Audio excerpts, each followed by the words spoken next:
YCP మళ్ళీ అధికారంలోకి రాదు. పవన్ కామెంట్స్ కరెక్టేనా? మీ అభిప్రాయాన్ని కామెంట్ రూపంలో తెలియజేయండి.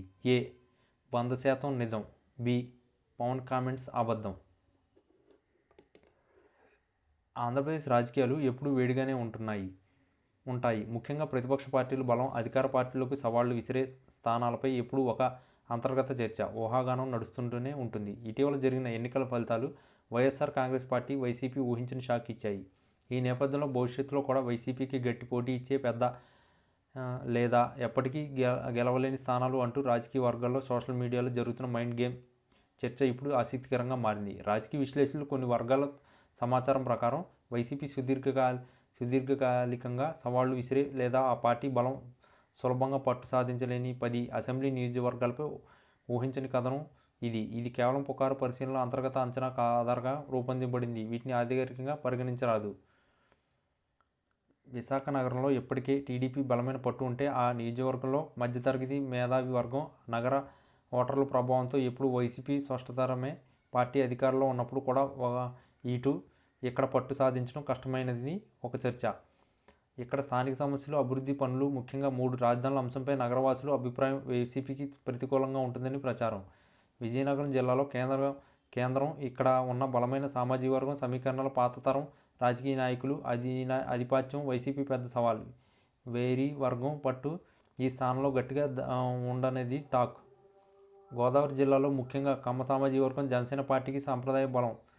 ఈ స్థానం సంకీర్ణ కూటమి బలంగా ఉన్నంత కాలం వైసీపీకి అసాధ్యమైన కోటగా ఉంటుందని రాజకీయ వర్గాల్లో ప్రచారం జరుగుతుంది. మతపరమైన, సామాజిక వర్గపరమైన ఓట్ల సమీకరణాలు అత్యంత కీలకంగా ఉండే ఈ స్థానాల్లో మాజీ మంత్రి దేవినేని నెహ్రూ కుటుంబానికి ఉన్న బలమైన పట్టు కారణంగా వైసీపీ అనుకూలంగా వాతావరణం ఏర్పడడం చాలా కష్టం. ఇది నారా లోకేష్ కంచుకోటగా మారిందనేది భావన రాజకీయ వర్గాల్లో గట్టిగా ఉంది. ఇక్కడ అమరావతి రాజధాని అంశంపై ప్రజల్లో ఉన్న భావోద్వేగ చేనేత ఇతర వర్గాల ఓట్లు వైసీపీకి ఎప్పటికైనా వెనక్కి నెట్టే అవకాశం ఉందని చర్చ.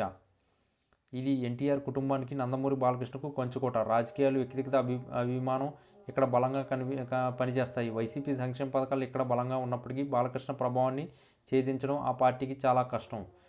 వైఎస్ కుటుంబానికి కంచుకోట అయినప్పటికీ కుటుంబంలోని అంతర్గత విభేదాలు సమీక్ష, భవిష్యత్తులో వైఎస్ షర్మిల వంటి ఇతర నేతల ప్రభావం పెరిగితే వైసీపీ అధినేతకు కూడా ఇక్కడ ప్రతిఘటన ఎదురయ్యే అవకాశం ఉందని అతి కొద్దిమంది మాత్రమే ఊహిస్తున్నారు. ఇది కేవలం రాజకీయ వర్గాల అతిపెద్ద ఊహాగానం మాత్రమే.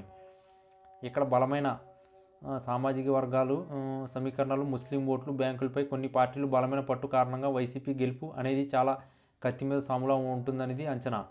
రాష్ట్ర రాజకీయాలపై స్పష్టమైన అవగాహన ఉంటే ఇక్కడి మేధావి వర్గం, చారిత్రక నగరం ఓటర్ల ధోరణి వైసీపీకి అనుకూలంగా ఉంటుందని, అక్కడ సాంప్రదాయంగా తెలుగుదేశం పార్టీకి ఆధిపత్యం కొనసాగుతుందని అంతర్గత చర్చ నడుస్తుంది.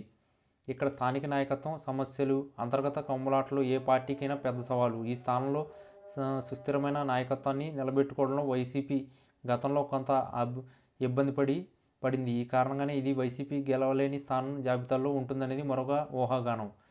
ఈ 10 నియోజకవర్గాలపై జరుగుతున్న చర్చ కేవలం రాజకీయ పార్టీల మైండ్ గేమ్లో భాగమే తప్ప మరొకటి కాదు. ఏదేమైనా ప్రతిపక్ష కూటమి పట్ల స్థానిక నాయకత్వం బలహీనతలు, ప్రజలకు వ్యతిరేకంగా ఈ స్థానాలు వైసీపీకి మున్నందుకు పెద్ద సవాళ్లు విసురుతాయనేది మాత్రం వాస్తవం.